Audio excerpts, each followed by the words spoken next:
Breaking news చూస్తున్నాం. TDP అధినేత చంద్రబాబు, జనసేనాని పవన్ కళ్యాణ్ ఈ రోజు కృష్ణా జిల్లాలో ఉమ్మడి ప్రచారం నిర్వహించనున్నారు. ఈ క్రమంలో వారు ఎన్డీఏ కూటమి అభ్యర్థుల తరపున మచిలీపట్నం, పెడన నియోజకవర్గాల్లో ఎన్నికల ప్రచార సభల్లో పాల్గొననున్నారు. మధ్యాహ్నం 3 గంటలకు పెడనాలో ప్రజాగలం సభ జరగనుంది.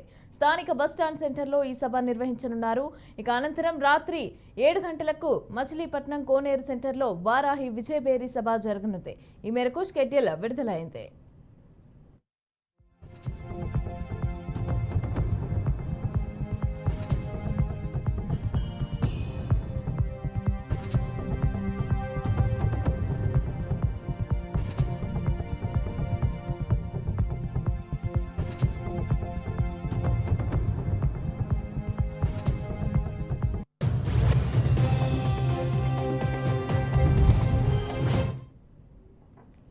టీడీపీ అధినేత చంద్రబాబు, జనసేనాని పవన్ కళ్యాణ్ ఈ రోజు కృష్ణా జిల్లాలో ఉమ్మడి ప్రచారం నిర్వహించనున్నారు. ఈ క్రమంలో వారు ఎన్డీఏ కూటమి అభ్యర్థుల తరపున మచిలీపట్నం, పెడన నియోజకవర్గాల్లో ఎన్నికల ప్రచార సభల్లో పాల్గొననున్నారు. మధ్యాహ్నం 3 గంటలకు పెడనాలో ప్రజాగలం సభ జరగనుంది. ఇక స్థానిక బస్టాండ్ సెంటర్లో ఈ సభ నిర్వహించనున్నారు. అనంతరం రాత్రి 7 గంటలకు మచిలీపట్నం కోనేరు సెంటర్లో వారాహి విజయబేరి సభ జరగనుంది. ఈ మేరకు షెడ్యూల్ విడుదలైంది.